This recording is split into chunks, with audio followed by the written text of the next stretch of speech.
Hello guys, and welcome to my presentation for an Earth Scientist for Science class. If I asked you to tell me about Mr. Holmes, you would probably tell me that Sherlock Holmes was the greatest detective who ever lived. However, while Sherlock figured out crime-solving cases, Arthur Holmes figured out Earth's ancient geological history. Arthur Holmes lived in the same period as Alfred Wegener, in the late 19th and early 20th centuries, and built upon Wegener's theory of continental drift, for which he strongly advocated.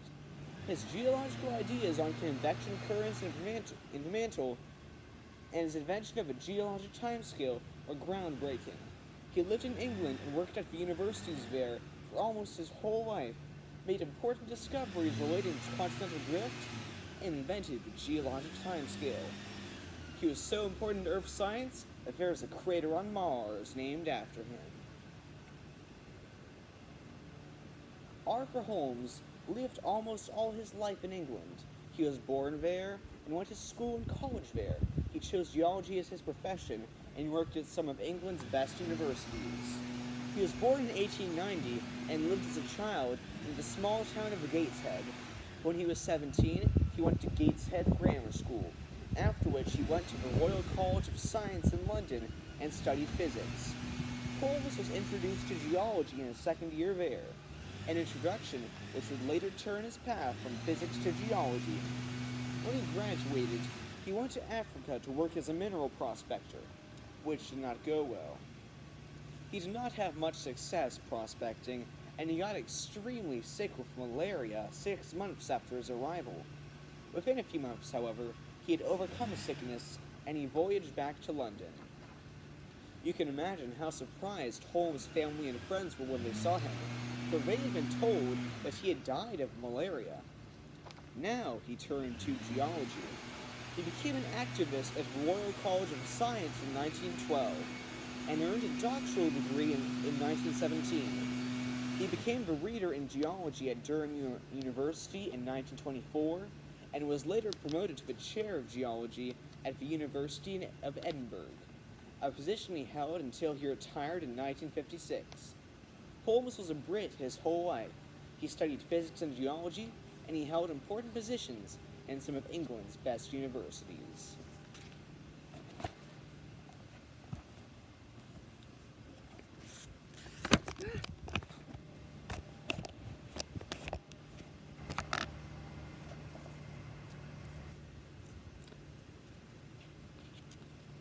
This is a picture of Arthur Holmes.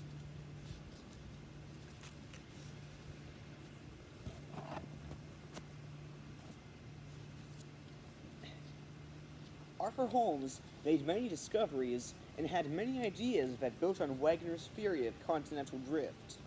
In his writings, he talked about the difference between oceanic and continental rock, used current geography as evidence for continental drift, and said that mantle convection was the force that made tectonic plates move. He said that the crust was made of two different kinds of rock, sima and sile.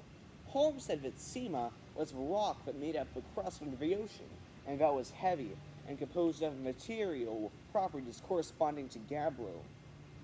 He said that sima was under the entire Earth, and that sile, the lighter continental rock, was only a thin layer on top about 30 kilometers thick.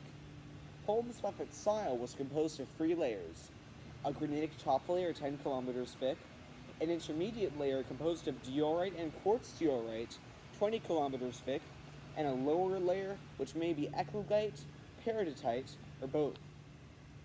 Another of Holmes' innovations was that he used current geography as evidence for continental drift.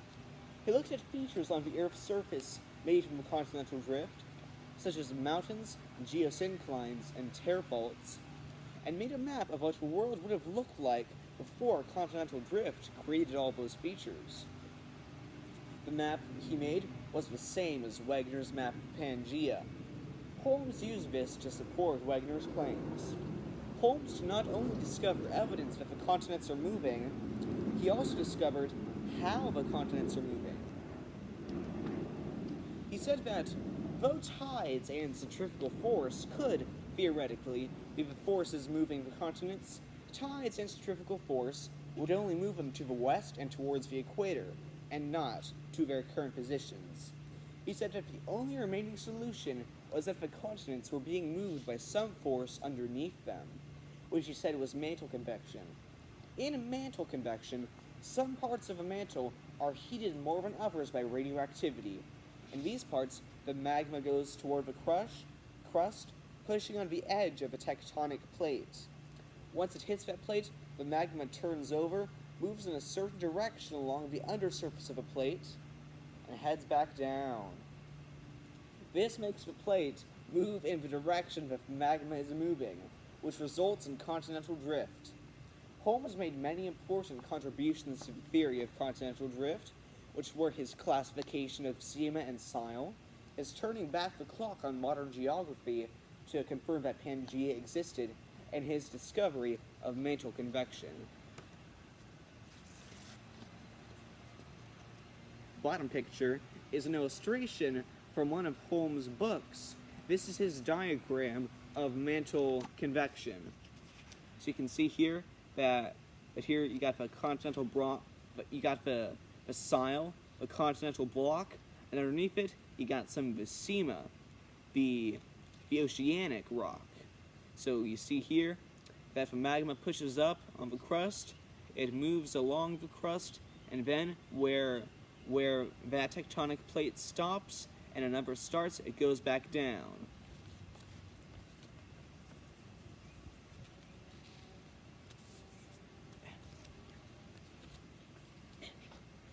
In addition to plate tectonics, Holmes made many discoveries about geology in the past. He created the first geologic timescale, found out how old the Earth was, and classified material chronologically. When Holmes was earning his doctoral degree in science, the discovery of radioactivity and its use in dating minerals was very new. Radioactive decay happens slowly to unstable elements such as radium, so we can find out how old an unstable mineral or a rock that contains that mineral is by measuring the original amount of it and measuring the amount of it after it is decayed. Scientists had tried to do this before by measuring the amount of helium given off in the mineral's decay. However, this did not work because they could not capture all the helium that was given off. In 1905, American chemist Bertram B. Boltwood invented a new way of radioactive dating. He discovered that lead is one of the disintegration products of uranium, and that older uranium would have more lead than younger uranium. He measured the amount of lead in some uranium samples and concluded that they were from 410 million to 2.2 billion years old. While his uranium samples were actually about 20% younger than that, it was still a very important discovery and one that Arthur Holmes built his geologic timescale on. Holmes had made his geologic timescale in the time while he was earning his doctoral degree. A geologic timescale is a way of classifying Earth's geological history chronologically. One of these timescales includes time periods, such as eons, eras, periods, and epochs. This way of measuring Earth's history helps classify fossils and rocks chronologically.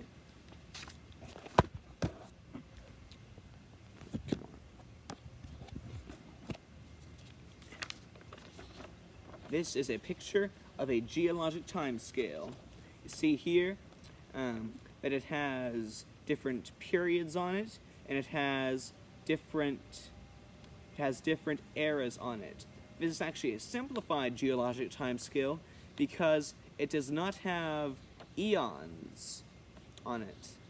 But you can see here how geologic time scale is important, because in each part of a geologic time scale there are different fossils that can be found in that part of a geologic time scale. And so that is why geologic time scales are important. We are currently in the Phanerozoic eon, the Cenozoic era, the Quaternary period, and the Holocene epoch. There was a lot of controversy about the age of the Earth at that time, and in 1911, Holmes greatly contributed to resolving that controversy when he used Boltwood's method of radioactive dating to find out the ages of rocks from different paleologically determined time periods. By doing this, he was able to classify them on his timescale using radioactive dating. He determined that the Earth is 4 billion years old and classified Carboniferous material as being 340 years old, Devonian material 370 years old, Ordovician or Silurian material 430 million years old, and Precambrian material from 1.025 to 1.64 billion years old.